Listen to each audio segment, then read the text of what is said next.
السلام علیکم ورحمۃ اللہ وبرکاتہ۔ سعید بن زید رضی اللہ عنہ کے حالات سنیے۔ ماں باپ نے نام سعید رکھا۔ آپ کی کنیت ابو العاور تھی۔ آپ کے والد کا نام زید بن عمرو تھا، والدہ کا نام فاطمہ بنت ناجا تھا۔ آپ سیدنا عمر فاروق رضی اللہ عنہ کے چچا زاد بھائی تھے۔ آپ اور سیدنا عمر فاروق کے دادا کا نام نفیل تھا۔ آپ سیدنا عمر کے بہنوئی بھی تھے اور سالے بھی۔ سیدنا عمر کی بہن سیدہ فاطمہ سعید بن زید کی بیوی تھی، جبکہ سعید بن زید کی بہن عاتقہ کی شادی پہلے عبداللہ بن ابی بکر سے ہوئی تھی۔ ان کی وفات کے بعد عاتقہ کا نکاح سیدنا عمر فاروق سے ہوا۔ آپ بھی اولین ایمان لانے والوں میں شامل ہیں۔ آپ کی زوجہ محترمہ فاطمہ بنت خطاب بھی آپ کے ساتھ ہی ایمان لا چکی تھی۔ سیدنا عمر کے اسلام لانے کا ذریعہ یہی فاطمہ بنت خطاب بنی تھی۔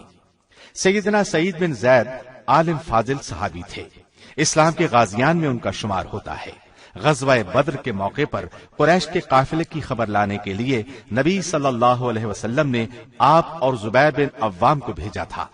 جب بدر کا مال غنیمت تقسیم ہوا تو اس میں سے ان دونوں کو بھی حصہ دیا گیا، گویا آپ دونوں کو غزوے میں شریک سمجھا گیا۔ سعید بن زید آپ کے ساتھ تمام غزوات میں شریک رہے۔ یرموک کی لڑائی میں بھی حصہ لیا، دمشق کی لڑائیوں میں شریک رہے۔ سیدنا امیر معاویہ کے دور خلافت میں مدینہ کے حاکم مروان بن حکم تھے۔ ایک بڑھیا نے مروان بن حکم سے آپ کی شکایت کی اور کہا سعید بن زید نے اس کی زمین غصب کر لی ہے۔ مروان بن حکم نے آپ کو طلب کیا تو آپ نے کہلا بھیجا، تم میرے بارے میں یہ خیال کرتے ہو کہ میں نے اس بڑھیا پر ظلم کیا ہے، جبکہ میں نے نبی صلی اللہ علیہ وسلم سے سنا ہے جو شخص ایک بالشت بھر زمین ظلم سے حاصل کرے گا اس کی گردن میں اس زمین کے اس حصے کے برابر 7 زمین تک ٹوک ڈالا جائے گا۔ پھر آپ نے دعا کے طور پر یہ الفاظ فرمائے، الہی وہ گمان کرتی ہے کہ اس پر ظلم ہوا ہے، بس اگر وہ جھوٹی ہے تو اس کو اندھا کر دے اور اسے اس کے گھر کے کنویں میں گرا دے اور مسلمانوں پر میرے حق کو اچھی طرح واضح کر دے۔ چنانچہ ایسا ہی ہوا، اس کی بینائی ختم ہو گئی۔ ایک دن چلتے چلتے وہ اپنے ہی مکان کے کنویں میں گر گئی۔ وہ کنواں اس کی قبر بن گیا۔ اس بڑھیا کا نام عروہ تھا۔ اس واقعے کے بعد مدینے کے لوگوں میں یہ بات ضرب المثل بن گئی۔ کسی کو یہ بد دعا دی جاتی تو وہ یہ کہہ دیتا، اللہ تجھے اندھا کر دے جیسے اس نے عروہ کو اندھا کیا۔ اسلام کے راستے پر آپ نے اور آپ کی زوجہ محترمہ نے بہت سختیاں برداشت کی۔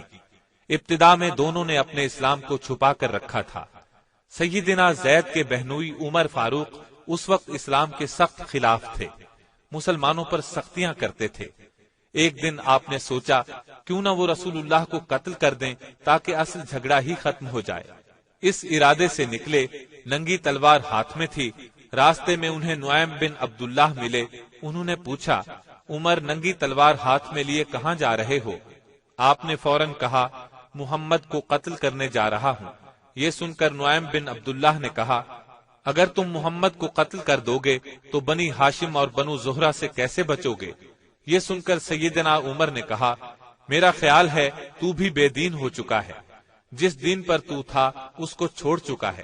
اس پر نعیم بن عبداللہ نے کہا، کیا میں اس سے بھی زیادہ عجیب بات نہ بتاؤں؟ عمر نے فرمایا، اور وہ کیا ہے؟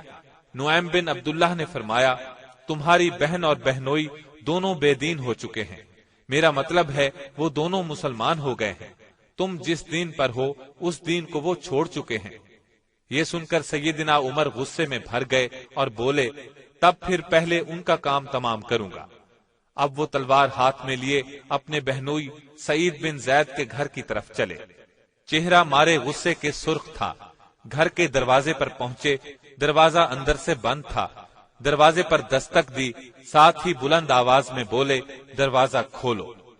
سیدنا سعید کے گھر میں اس وقت سیدنا خباب بن ارد بھی موجود تھے۔ وہ تو سیدنا عمر کی آواز سن کر چھپ گئے۔ سعید بن زید اور فاطمہ اس وقت دراصل سیدنا خباب بن ارد سے قرآن پڑھ رہے تھے۔ دونوں نے فوراً قرآن کے اوراق چھپا دیے۔ پھر فاطمہ نے دروازہ کھولا۔ دستک دینے سے پہلے عمر کے کانوں میں قرآن کے الفاظ پڑھ چکے تھے۔ آپ اندر داخل ہوئے اور بولے تم ابھی ابھی کیا پڑھ رہے تھے؟ ان دونوں نے کہا عمر تم نے کچھ نہیں سنا؟ اس پر سیدنا عمر فاروق نے فرمایا سن چکا ہوں، مجھے پتا چل گیا ہے تم دونوں مسلمان ہو گئے ہو، اپنے باپ دادا کے دین سے پھر گئے ہو، کیا یہ بات درست ہے؟ جواب میں دونوں نے کہا ہاں یہی بات ہے، الحمدللہ ہم مسلمان ہو چکے ہیں۔ ان کے منہ سے یہ الفاظ سن کر سیدنا عمر کو اور بھی طیش آیا، لگے اپنے بہنوئی سعید بن زید کو مارنے پیٹنے، خوب مارا۔ ایسے میں سیدہ فاطمہ شوہر کو بچانے کے لیے آگے بڑھی، آپ نے ایک لکڑی انہیں بھی دے ماری، لکڑی سر پر لگی، اس کا سر پھٹ گیا، خون بہنے لگا۔ اس پر بھی سیدنا عمر نہ رکے، دونوں کو مسلسل مارتے رہے یہاں تک کہ تھک گئے۔ اس وقت ان دونوں نے ایک زبان ہو کر کہا ہم اللہ اور اس کے رسول پر ایمان لائے ہیں، اب تم سے جو ہوتا ہے کر لو، اسلام تو اب ہمارے دلوں سے نکل نہیں سکتا۔ ان کے الفاظ نے سیدنا عمر پر خاص اثر کیا۔ دوسرے بہن کے بہتے خون کو دیکھ کر انہیں شرم محسوس ہوئی۔